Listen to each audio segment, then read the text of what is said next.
तो आज हम पढ़ने वाले हैं स्टेट बोर्ड 7 स्टैंडर्ड का topic cell structure and micro organism.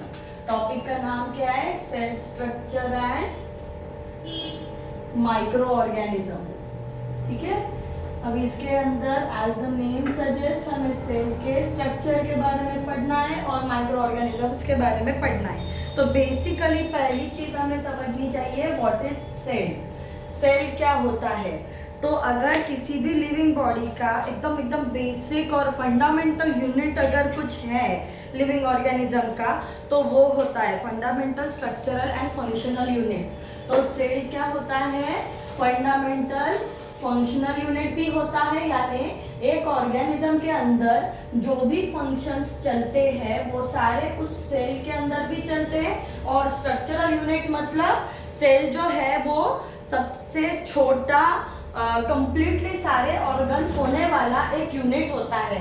तो सेल क्या है? Fundamental structural and functional unit. क्यों? क्योंकि सेल के अंदर वो सारे एक्टिविटीज चलते हैं जो ऑर्गेनिज्म के अंदर चलते हैं, और सेल के अंदर वो सारे ऑर्गन्स प्रेजेंट रहते हैं जो एक ऑर्गेनिज्म के अंदर प्रेजेंट रहते हैं, but at a very small scale. Now cells जो है, अभी जैसे उन्होंने एग्जांपल में दिया है वर्ड, सेंटेंस, चैप्टर, बुक वगैरह, तो उसी तरह सेल का क्या बनता है?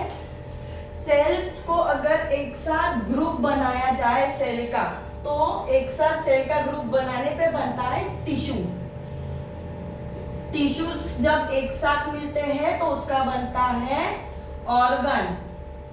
ऑर्गन एक साथ मिलते हैं तो बनती है ऑर्गन सिस्टम, और ऑर्गन सिस्टम एक साथ हो जाए तो बनता है ऑर्गेनिज्म। ये जो है वो हमारे किसी भी लिविंग स्ट्रक्चर का फंडामेंटल मॉड्यूल है। सेल क्या है? बेसिक यूनिट है।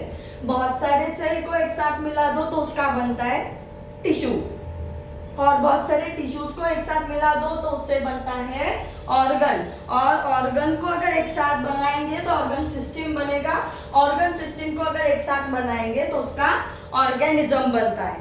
ठीक है, अभी ये सेल जो है वो हमें हमारी नॉर्मल नेकेड आइज से नजर नहीं आता।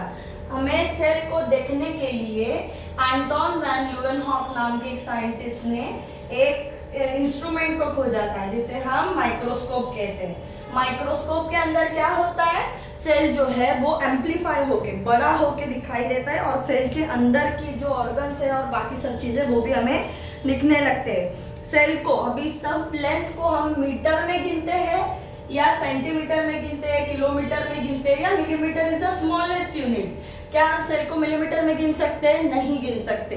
सेल को गिनने के लिए अलग यूनिट्स होते हैं जिसे कहते हैं माइक्रोमीटर और nanometre.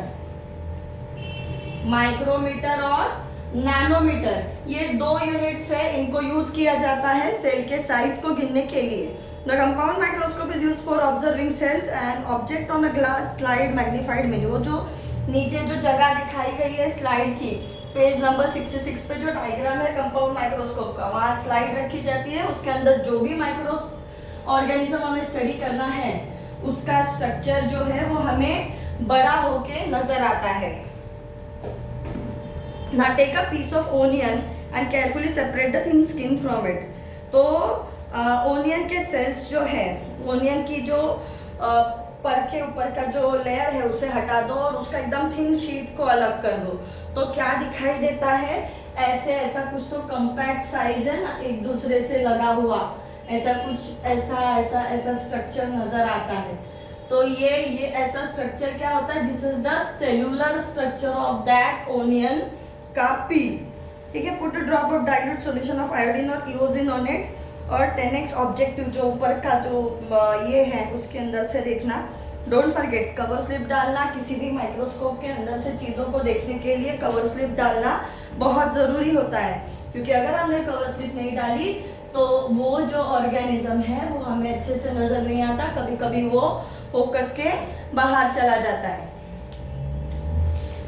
In the same way observe the cell from various parts of the plant like leaf। अभी ये सब एक्टिविटी का हिस्सा है, अलग अलग पार्ट ऑफ द प्लांट से तुम्हें सेल निकाल कर उसके अंदर देखना है। सेल का साइज क्या होता है? There great variation in the shapes of the cell. Their shapes are mainly related to function. तो सेल के कुछ बेसिक शेप है। पहला शेप है सर्कुलर शेप, ठीक है। दूसरा शेप है रॉड शेप्ड सेल, दूसरा शेप है रॉड शेप्ड। तीसरा शेप है कॉलमनार, तीसरा शेप है कॉलमनार सेल्स। चौथा शेप है स्पाइरल, ओवल और लास्ट इज रेक्टेंगुलर, ठीक है। ये सब टाइप के शेप्स तुम्हें बताए गए हैं। तो what were the types of shapes of the cell? अलग अलग शेप होते हैं, circular, rod shape, columnar, spiral, oval and rectangular. ये जो है अलग अलग टाइप ऑफ द सेल है। This component, each cell contain various components for carrying out. तो जैसे मैंने पहली बार में बताया था, एक सेल के अंदर सारे वो ऑर्गन्स प्रेजेंट रहते हैं जो उस सेल को मतलब जो भी जिस भी लिविंग ऑर्गेनिज्म का वो हिस्सा है, वो सारी चीजें उसके अंदर प्रेजेंट रहती है सेल को इंडिपेंडेंटली एग्जिस्ट करने के लिए। तो जब हम किसी सेल की इमेज को 2 × 10⁹ टाइम्स अगर मतलब 2 बिलियन टाइम्स उसके एक्चुअल साइज से मैग्नीफाई करके देखते हैं, तब जाके हमें सेल के अंदर की चीजें दिखती हैं। सेल बेसिकली 2 प्रकार की है, ठीक है। Animal cell and plant cell, ठीक है। Animal cell and plant cell. तो besides plant cells have a definite, अभी एनिमल सेल और प्लांट सेल में डिफरेंस क्या होता है? इधर नो सेल वॉल, तो यहाँ पे सेल वॉल प्रेजेंट होता है। फिर और एक डिफरेंस क्या होता है उसके अंदर? Plant cells contain single large vacuole, तो प्लांट सेल के अंदर वैक्यूल जो होता है वो लार्ज होता है, और एनिमल सेल के अंदर वैक्यूल जो होता है वो स्मॉल होता है, ठीक है। और क्या है? All this organisms are known as eukaryotic. तो सेल के मेन 4 हिस्से, cell wall, cell membrane, cytoplasm and cell organelle. Cell के जो है वो 4 हिस्से मेन है। पहला क्या है? Cell wall, cell membrane,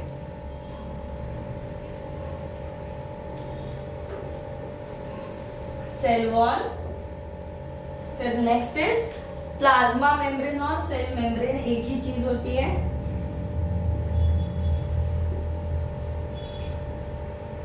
plasma membrane, फिर नेक्स्ट इज साइटोप्लाज्म, साइटोप्लाज्म और लास्ट क्या है? Cell organelle.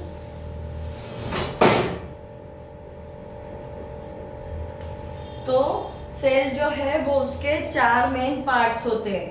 पहला है cell wall, plasma membrane, cytoplasm और सेल ऑर्गेनल। सेल वॉल में क्या होता है? Outer most covering of the cell present only in plant cell. तो सेल वॉल क्या है? आउटर मोस्ट कवरिंग है और एक्सक्लूसिवली प्लांट सेल्स के अंदर प्रेजेंट रहते हैं, क्योंकि प्लांट्स जो है वो एक ही जगह पे खड़े रहते हैं। उनको धूप हो, बारिश हो, चाहे जो भी हो, उनको वहीं पे खड़ा रहना है। तो उनके सेल को नेचुरली प्रोटेक्ट करने के लिए एक सेल वॉल देके रखा है, ताकि वो जो है वो जो भी अटैकिंग बॉडी है उसको सीधा सेल तक पहुंचने के लिए थोड़ा सा प्रॉब्लम होना चाहिए। Then plasma membrane, plasma membrane also called cell membrane is a kind of thin covering. तो जैसे वो ये भी प्लाज्मा मेम्ब्रेन भी आउटर कवरिंग है, लेकिन ये एनिमल सेल में आउटर कवरिंग होता है। यहाँ प्लांट सेल्स में प्लाज्मा मेम्ब्रेन के बाहर सेल वॉल भी प्रेजेंट रहता है। तो ये भी एक थिन डेलिकेट आउटर कवरिंग है। ये प्लाज्मा मेम्ब्रेन का काम क्या रहता है? जो भी आयंस अंदर आना चाहते हैं या न्यूट्रिएंट्स अंदर आना चाहते हैं, उनको अंदर आने के लिए रास्ता, जो वेस्ट प्रोडक्ट बाहर जाना चाहते हैं उनको बाहर जाने का रास्ता दे दो। Then cytoplasm, liquid part in the cell present around the nucleus is called as cytoplasm. It occupies the space between the plasma membrane and nucleus. तो हर सेल के अंदर एक न्यूक्लियस प्रेजेंट रहता है। न्यूक्लियस के अलावा सेल के अंदर क्या प्रेजेंट रहता है? और सेल ऑर्गेनल्स प्रेजेंट रहते हैं। तो न्यूक्लियस और सेल ऑर्गेनल्स जो है उसके बीच में, यानी अगर कोई सेल है और उसका न्यूक्लियस है, तो ये जो बीच में फ्लूइड पार्ट यहाँ पे प्रेजेंट रहता है वो होता है साइटोप्लाज्म, ठीक है। उसके बाद सेल ऑर्गेनल, तो सेल के अंदर सेल ऑर्गेनल्स भी प्रेजेंट रहते हैं जो सारे फंक्शन करते हैं। सेल ऑर्गेनल्स में क्या क्या आएगा? सबसे इंपॉर्टेंट सेल ऑर्गेनल होता है न्यूक्लियस। सबसे पहला और इंपॉर्टेंट सेल ऑर्गेनल होता है न्यूक्लियस। न्यूक्लियस के बाद आती है Golgi bodies. Nucleus, Golgi bodies, उसके बाद और क्या है? Lysosomes, mitochondria, lysosomes, mitochondria, then last is vacuoles and plastids. तो ये सारे जो ऑर्गेनल्स है वो सेल के अंदर प्रेजेंट रहते हैं। तो इन अ नटशेल सेल के पहले 4 हिस्से इंपॉर्टेंट है। पहला हिस्सा था सेल वॉल। सेल वॉल किसमें प्रेजेंट होता है? प्लांट सेल के अंदर प्रेजेंट रहता है और वो जो है वो प्रोटेक्शन का काम करता है। देन प्लाज्मा मेम्ब्रेन जो है वो क्या होता है? वो भी आउटर मोस्ट डेलिकेट कवरिंग होती है सेल की। वो क्या करती है? डेलिकेट फ्लेक्सिबल कवरिंग है और वो जो भी न्यूट्रिएंट है उसको अंदर आने देती है और जो वेस्ट प्रोडक्ट है उसको बाहर जाने देती है। उसके बाद आता है साइटोप्लाज्म, जो न्यूक्लियस और सेल मेम्ब्रेन के बीच में जो भी हिस्सा है जिसके अंदर सारे सेल ऑर्गेनल्स प्रेजेंट है, उसके अंदर वो जो साइटोप्लाज्म है वो क्या करती है? वो सेल ऑर्गेनल्स को अंदर फ्लोट होने के लिए एक फ्लूइड जैसा हिस्सा देके रखा है। मैम सेल ऑर्गेनल्स क्या क्या थे? सेल ऑर्गेनल्स प्रेजेंट रहते हैं। एंडोप्लाज्मिक रेटिकुलम मेंशन नहीं किया मैंने। Endoplasmic reticulum, nucleus, Golgi bodies, lysosome, mitochondria, vacuoles and plastid. ये क्या है? इंपॉर्टेंट और क्लोरोप्लास्ट, ये क्या है? ये इंपॉर्टेंट सेल ऑर्गन्स है जो सेल के अंदर प्रेजेंट रहते हैं। ठीक है, अभी बाकी की चीजें आगे माइक्रो ऑर्गेनिज्म आता है तो इसे अगले लेक्चर में करेंगे।